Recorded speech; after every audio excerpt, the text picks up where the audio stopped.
गुलाल मत छिड़के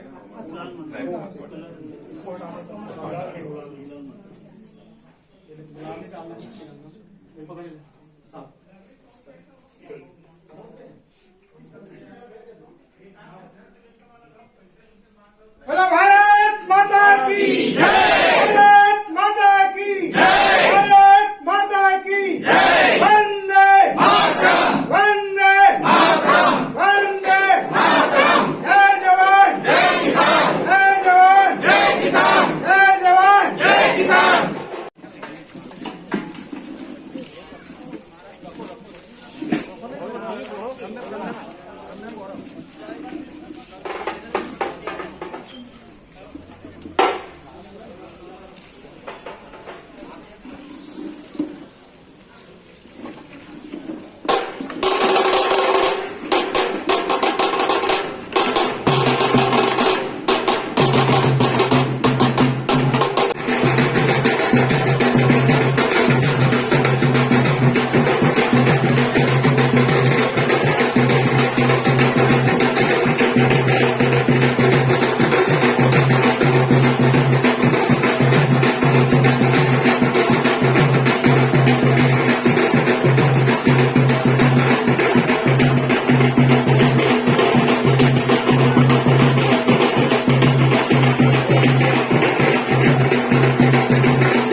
सिपाही मर्राखन देवांगन द्वितीय विश्व युद्ध के सैनिक थे जो सुभाष चंद्र बोस की सेना में शामिल थे और भारत की तरफ से भारत को आज़ाद करने के लिए उन्होंने लड़ाई लड़ी। उन्होंने जिस तरह से बहादुरी से भारत के लिए लड़ाई लड़ी और आज हमारे बीच में वो लगभग 108 साल के थे और लगातार उसे हम अखिल भारतीय पूर्व सैनिक सेवा परिषद के द्वारा सम्मानित करते आ रहे थे। और जब से हमें पता चला कि वो हमारे बीच में है, उसको सम्मान दिलाने के लिए अखिल भारतीय पूर्व सैनिक सेवा परिषद कार्य करते रहें। इनके बहादुरी और इनके जो 108 वर्ष तक जीवित रहना हमारे लिए एक भगवान के समान थे। और जब भी हमारे कार्यक्रमों में या हमारे बीच में उपस्थित होते थे, हमें एक ऊर्जा मिलती थी और उनकी उपस्थिति ही हम सबके लिए बहुत ही शक्ति प्रदान करता था। ऐसे वीर सैनिक आज हमारे बीच में नहीं रहे। इसको हम सभी अखिल भारतीय पूर्व सैनिक सेवा परिषद एवं समस्त पूर्व सैनिक धमतरी जिले के शत शत नमन करते हैं। उनकी बहादुरी को, उनकी जीवटता को, उनकी हम सभी प्रणाम करते हैं। वो हमेशा प्रोत्साहित करते थे। जिस तरह से उन्होंने देश के लिए लड़ाई किया, देश के लिए अपनी बलिदान दिया, अपनी मेहनत किया, उसी तरह से आप भी सच्चे देश प्रेम की भावना के साथ लड़ते रहिए, काम करते रहिए, समाज के लिए काम करते रहिए। यही प्रेरणा हमें हमेशा लगातार देते रहे और उनकी प्रेरणा से ही हमें शक्ति मिलती रही और हम लगातार समाज के लिए काम करते रहें। ऐसे वीर सैनिक को हम शत शत नमन करते हैं। सिपाही मर्राखन देवांगन जी का एक इच्छा था और उनके परिवार का भी एक इच्छा थी कि ग्राम भटगांव में ITI खुला हुआ है, उस ITI का नाम उसके नाम से हो, जिससे कि उसका नाम हमेशा के लिए अमर हो जाए। इसके लिए हम लगातार प्रयास करते रहें मगर अभी तक सफलता नहीं मिली। उम्मीद है कि जब तक हमें सफलता नहीं मिलेगी, इस ITI का नाम इस बहादुर वीर सैनिक के नाम से हो। ये हम लगातार प्रयास करते रहेंगे और इसके लिए हमें कलेक्टर से लेकर जो भी प्रशासनिक अधिकारी और उन तक हम जाकर इस मांग को पूरा करने का प्रयास करें ताकि उसका नाम इस गांव में हमेशा के लिए अमर रह जाए। ये गांव वालों के लिए और हम सबके लिए बड़े ही सौभाग्य की बात होगी। मैं कैप्टन अनुराग तिवारी, भारतीय नौसेना से सेवानिवृत्त जिला सैनिक कल्याण अधिकारी रायपुर की पोस्ट पर अभी अपॉइंटेड हूँ। और ये जो धमतरी डिस्ट्रिक्ट है जिसमें ये दिवांगन जी रहते थे वो हमारे अंडर में आती है, हमारे चार्ज में आती है। ये जो थे ये द्वितीय विश्व युद्ध के हीरो थे और वेटरन रहे हैं। उन्होंने द्वितीय विश्व युद्ध में पार्टिसिपेट किया और जो अंग्रेजी सेनाएं हैं उनकी तरफ से, हमारी तरफ से, जो भारत की तरफ से जो द्वितीय विश्व युद्ध में ये लोग ने पार्टिसिपेट किया, ये वो वेटरन्स में आते हैं।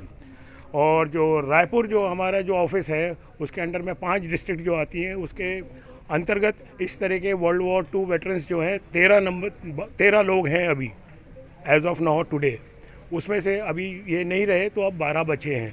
और ये सब जो भी हैं ये ब्रिटिश फौजों की तरफ से इन्होंने पार्टिसिपेट किया था द्वितीय विश्व युद्ध में, और उसके बाद से जब वो ब्रिटिश चले गए तो ये लोग अपना मतलब बेसिकली हम लोग के स्टेट और उसके अपने आप में इनको कोई पेंशन वेंशन और इसका कोई इनका वो नहीं था, कोई इनका इंतज़ाम नहीं था। ये लोग किसी तरह स्टेट गवर्नमेंट की तरफ से जो फंड्स मिलते हैं, और हम लोग की कोशिश रहती है राज्य सैनिक बोर्ड और जिला सैनिक बोर्ड की तरफ से कि इनको धीरे धीरे इनका जो भी लुक आफ्टर किया जाए, किसी तरह कुछ अमाउंट इनके लिए मतलब सबके लिए डेजिग्नेट किए जाएँ, सो दैट इनका भी मेडिकल केयर और बाकी केयर और जो भी देखभाल है, क्योंकि आफ्टर ऑल ये द्वितीय विश्व युद्ध के वेटरन्स हैं और इन्होंने पार्टिसिपेट किया है।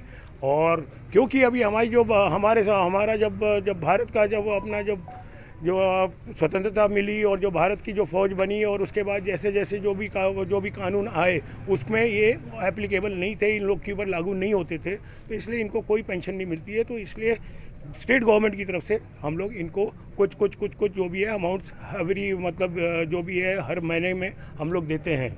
तो अभी तक जितना था अभी 6,000 रुपये इन सबको मिलते थे, अभी उसको बढ़ा के जो अपनी जो राज्यपाल महोदया थी उनको पुटअप करके राज्य सैनिक बोर्ड की तरफ से अभी 10,000 करा है। तो इसको जो बेसिक इनकी रिक्वायरमेंट्स लुक आफ्टर करे, मेडिकल रिक्वायरमेंट लुक आफ्टर करे, इसके अलावा और भी कोई भी इनकी ज़रूरतें हैं। और जिस तरह से कुछ जैसे केस टू केस बेसिस पे होता है या जैसे भी संघ की तरफ से पता लगता है तो हम उनकी तरफ से हमारा प्रयत्न रहता है कि राज्य और जिला की तरफ से इनकी मदद की जाए। और ये as a matter of fact ये बहुत बड़ा मतलब हमारे जो ज़िला है उसके लिए बहुत गौरवान्वित बात है कि ये 107-108 साल उम्र तक ये जीवित रहे यहाँ पर। और हमेशा हमारे जो भी हम लोग यहाँ पे धमतरी में जो भी ये जो इनकी संस्थाएं जो भी प्रोग्राम होते थे हमेशा आए हैं और हम इनसे ज़रूर मिले हैं और इनका हमेशा सम्मान किया गया है और इनको अच्छे से देखभाल किया गया है। ये नहीं, बाकी भी जितने भी जो 13 लोग हैं जो विश्व युद्ध में जो पार्टी से वेटरन्स थे सबका सम्मान किया जाता है इस ज़िले में और इस जो राज्य में। और इसके अलावा मैं तो रायपुर राज्य की बात कर रहा हूँ, इसके अलावा बाकी जो ज़िले हैं उनमें भी इस तरह के वर्ल्ड वॉर 2 के भी वेटरन्स हैं। तो मैं तो अभी सिर्फ रायपुर जो हमारे जो एरिया ऑफ रिस्पॉन्सिबिलिटी में आते हैं मैं उनकी बात कर रहा हूँ। तो हमें बड़ा दुख है आज कि ये नहीं रहे, क्योंकि अभी रिसेंटली एक कार्यक्रम हुआ था वेटरन्स डे करके, जो कि कोसा जो है वहाँ पे ऑर्गेनाइज़ किया था। हमारी पूरी कोशिश थी कि ये किसी तरह वहाँ पे पहुँचते और वहाँ पे इनको फिर से सम्मान मिलता। रायपुर में हुआ था वो कार्यक्रम, बट इनकी जो कंडीशन रही और जो फिज़िकल जो अभी जैसे 108 साल की उम्र में तो वो पॉसिबल नहीं था कि ये वहाँ तक पहुँच पाते। नहीं तो हम तो चाह रहे थे कि ये वहाँ पे आते और वो उनका एक अच्छा कार्यक्रम मतलब लास्ट सम्मान मतलब तब हो जाता। पर नेवरदलेस उसके पहले यहाँ पे अभी संस्थान की तरफ से अभी जो हमारा कार्यक्रम हुआ था जो विजय दिवस में जो अभी लास्ट ईयर दिसंबर में जो हुआ है उसमें ये थे, वहाँ पे इनका पूरा सम्मान किया गया और अच्छे से इनका लुक आफ्टर किया गया था। हमें इसकी खुशी है कि ये हम लोग ने अच्छे से इनको एंड तक हमने इनका सम्मान किया, इनकी देखभाल की और इनसे हम लोग काफ़ी कुछ सीखते रहे और उनको देख के भी हम लोग को सबके अंदर एक नया आ जाता था कि हाँ भाई जब ये हैं तो हम क्यों नहीं। ठीक सर।